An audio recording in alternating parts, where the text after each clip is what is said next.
ঋতুচক্রে শীতকাল শুরু না হলেও বদলাতে শুরু করেছে বাংলার প্রকৃতি। এরই মধ্যে বাতাস দিক বদল করেছে। রাত নামতেই গ্রামগঞ্জে নেমে আসে শীতের মিষ্টি হাওয়া।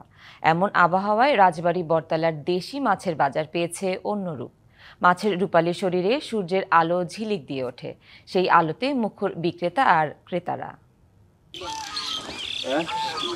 কুয়াশা ভেদ করে উঠছে ভোরের সূর্য। সূর্য ওঠার সাথে সাথে বিক্রির জন্য জেলেরা ছুটছেন দেশি মাছ নিয়ে। ততক্ষণে জমে উঠেছে রাজবাড়ীর বালিয়াকান্দি উপজেলার মাসালিয়া বটতলার মাছের বাজার। আষাঢ়ের শেষ সপ্তাহ থেকে শীতের মাঝামাঝি পর্যন্ত চলে এই মাছের বাজার।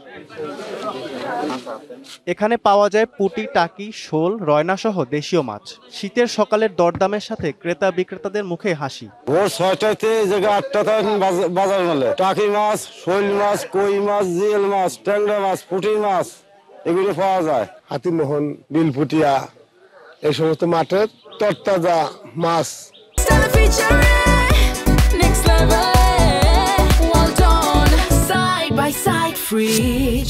এখানে বিক্রি করা হয়। সবসময় তো আর আসা হয় না, এই সকালে উঠে মাছ কেনার জন্য আসলে আসা। শীতের এই সকাল শুধু ঠান্ডা নয়, আনছে জীবিকার উষ্ণতাও। যত শীতই পড়ুক ওই মাছের লোভে ওই ঘুমেতে আগেই ঘুম ভেঙে যায়। এসে মাছ কিনে নিয়ে বাড়ি গেলে পরে মহিলারাও খুশি হয়, আমাদেরও ভালো লাগে। পানি যখন একটু খাল বিলতে শুকানো যায়, প্রচুর দেশি বিদেশি মাছ ধরা পড়ে। এরকম একটা বটতলার নিচে এরকম মাছের দৃশ্য আমার কাছে একটা স্বর্গীয় মনে হয়।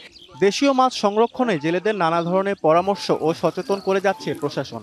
মাছ ধরে তারপরে দেখা যাচ্ছে হয়তো ভেজা শরীর নিয়েই তারা বিক্রি করতে আসছে।